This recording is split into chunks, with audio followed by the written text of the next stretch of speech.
Good morning. If you're new to this channel, hi, it's nice to meet you. My name is Milena. But if you are a returning subscriber, well, you know what the drill is. What's up? Welcome!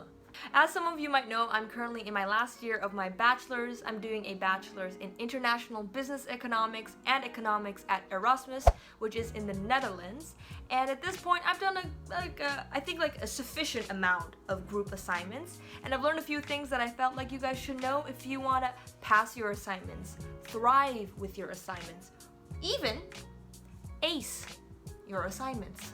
So the first tip that I have when you're doing group assignments is to review all the questions together to figure out how they're connected. What used to happen a lot with me, especially in really big group assignments, is that we split off the questions and everyone did their part. But when you went to actually read the essay, it made no sense because no one knew what the person had written before them. And so at the end, you might get a paragraph that was really important for your essay, but it just doesn't make any sense.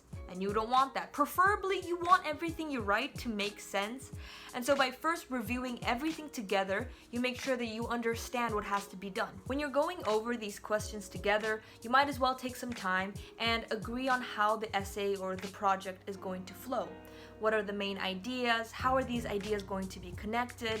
And by agreeing on that and having a good foundation, the people who are writing each section know what's coming up next. And that brings us to my next tip. After going through all the questions and figuring out how they're connected, then you kind of realize which questions have to be answered first and which ones have to follow. For example, if you're writing a scientific paper and you have steps like methodology and data, results, then you know which ones have to come first. And so this first moment where you're looking through the questions and figuring out how you're going to answer them is really essential, because even though you think you can answer your questions super quickly and you say, I might as well just do it the weekend before, if you realize that everyone in your group needs your information to continue on, it's risky. My next tip is to do everything in batches. So let's say you have an essay and it's divided into 3 parts. Your introduction, your body, and then lastly your conclusion. Let's also say, for the sake of this example, that each part is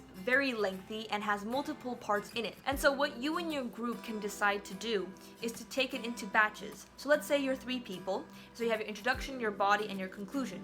And instead of doing it introduction, one person, body, another person, and then conclusion, another person, you can decide to do it in batches together. You take your introduction, you split it up into 3 parts, and each person does their part. And then you move on to your body, and then you move on to your conclusion. And with this method, people usually write a bit quicker just because per batch you have less to write instead of having to do the whole of the introduction or the whole of the conclusion. This also really helps you stay coherent throughout your essay because you wrote part of the introduction. When you're writing part of the body, you know exactly what was said. And that brings me to our next tip, which is to set internal deadlines. So before your final deadline for when your actual project is due, you should set small deadlines throughout the process so you keep yourself on track and you make sure that you have everything done on time. I personally always like to set 2 very important deadlines. The first being the deadline for our first draft. So when is everything put together and when do we have a rough idea of how everything is going to be on the final project? And then obviously the final draft, when do we want to have this ready to be submitted? Usually I like having the final draft ready at least a week before the actual deadline because our group might need to change things like maybe the naming of the document or the title or the graphs. Even if it is a really small detail in your essay, if you just give yourself a little bit of time to be able to review it, look at it with fresh eyes in a different day, that does usually help me a lot. It also takes off the stress of doing everything last minute because I hate doing things last minute. It genuinely makes me sad. And you can perfectly pair this tip with the previous tip. So if you set deadlines for the batches, then you can also keep your assignment moving, and again, you're not left with doing everything last minute. And the last tip that I have for this video is possibly my most secretest of weapons. What I've realized doing group assignments is that even if we agree on deadlines, even if we go through questions together, At the end of the day, when you read over the essay, you can tell that different people wrote each section. And from what I have gathered with regards to doing group assignments is that your teacher basically just wants to see that X amount of individuals came together to write one piece together in harmony, in unison, kind of like when those Power Rangers come together to form one really big Power Ranger. Well, in that case, that would be your essay. Your essay is a Power Ranger. No, hold on. No, you are the Power Ranger. Your essay is the big Power Ranger. Yeah.